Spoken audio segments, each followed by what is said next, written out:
ذي خمسة تطفي بها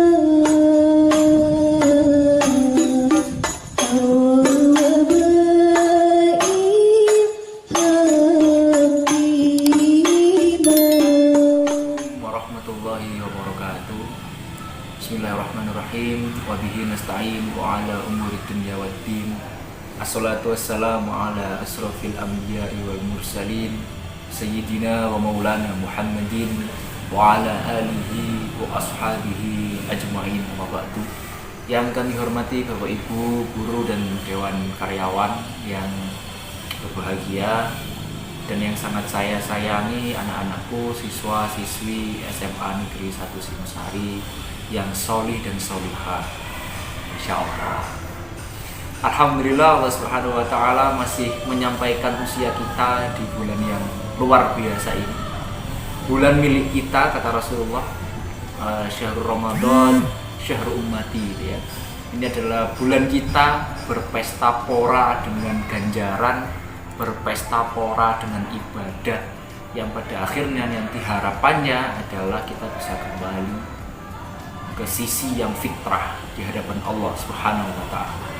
Kedua kalinya semoga salawat serta salam senantiasa tercurah limpahkan kepada junjungan kita Nabi besar Nabi Agung Muhammad SAW, Nabi akhir zaman, Nabi yang kita nantikan syafaatnya kelak di hari kiamat. Semoga kita semua yang istiqomah menjalankan perintah-perintahnya termasuk golongan yang mendapatkan syafaat dari baginda Nabi besar Muhammad SAW. Pada kesempatan kali ini kami diamanahkan untuk membahas tentang berprasangka baik atau husnuzon, gitu ya.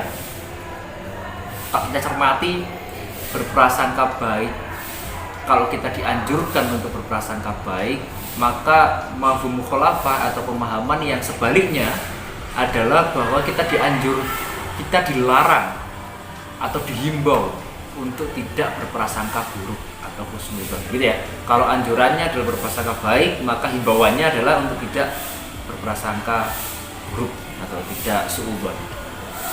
Dalam sebuah hadis yang diriwayatkan Imam At-Tabari yang dikutip di dalam kitab Syarah Sulam Taufik, sempat disebutkan bahwa husnuzon min husnil ibadah, bahwa salah satu ibadah yang paling baik yang mampu kita lakukan adalah berprasangka baik terhadap saudara seiman, saudara seislam kita.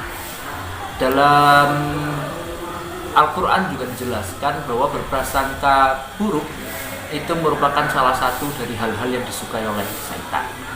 Nah, dari itu sebetulnya kita tidak punya kesempatan, tidak punya wewenang, bahkan tidak punya hal yang patut untuk menjadi alasan untuk kita berprasangka buruk. Karena apa? Karena dalam suatu kisah, kita itu adalah orang-orang yang tidak tahu bagaimana orang lain berpikir. Kita tidak tahu bagaimana orang lain merasakan sesuatu, atau kita juga tidak tahu alasan seseorang melakukan sesuatu. Maka kita tidak bisa menjustifikasi atas satu hal untuk pada akhirnya kita bisa berprasangka buruk. Maka dari itu sebetulnya yang bisa kita lakukan adalah berprasangka baik. Itu juga hubungannya secara sosial ke masyarakat. Lebih dari itu, bahwa Allah Subhanahu wa Ta'ala memberikan kita kehidupan yang baik hari ini. Sesekali mungkin Allah akan memberikan kita cobaan, Allah akan memberikan kita ujian. Yang harus kita sikapi bahwa seluruh yang Allah berikan kepada kita itu adalah untuk kebaikan kita. Itu adalah sikap husnuzon kepada Allah Subhanahu wa Ta'ala. Jadi segala sesuatu yang pada akhirnya kita terima, segala sesuatu yang menjadi proses dalam hidup kita, tidak lain seluruhnya adalah bentuk dari kasih sayang Allah Subhanahu wa Ta'ala kepada kita. Jadi kalau kita mendapatkan bencana, kita mendapatkan musibah, kita mendapatkan cobaan atau apapun itu, maka sikapnya adalah bahwa kita harus husnuzon. Kita harus berprasangka baik bahwa Allah Subhanahu wa Ta'ala sedang memberikan rahmat yang terbesar, rahmat yang besar kepada kita.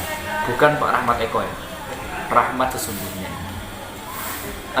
Itu yang bisa saya sampaikan tentang husnuzon. Intinya gini, kita nggak punya celah untuk suudzon, karena kita nggak tahu nih di dalam dada setiap orang itu isinya apa. Maka yang bisa kita lakukan adalah hanya husnuzon. Bahkan kita tidak tahu loh alasan penting atas suatu orang itu melakukan apa, itu kita nggak ngerti. Seseorang alasannya melakukan suatu hal itu apa, kita nggak ngerti. Maka yang paling penting adalah kita jaga diri kita saja untuk berperilaku baik, tidak perlu mengurusi apa yang orang lain lakukan. Itu saja, semoga Allah berikan maaf sebesar-besarnya pada kita. Semoga Allah berikan jalan yang baik untuk kita semua. Akhiran, wallahul muwaffiq ila aqwamit thoriq. Assalamualaikum warahmatullahi wabarakatuh.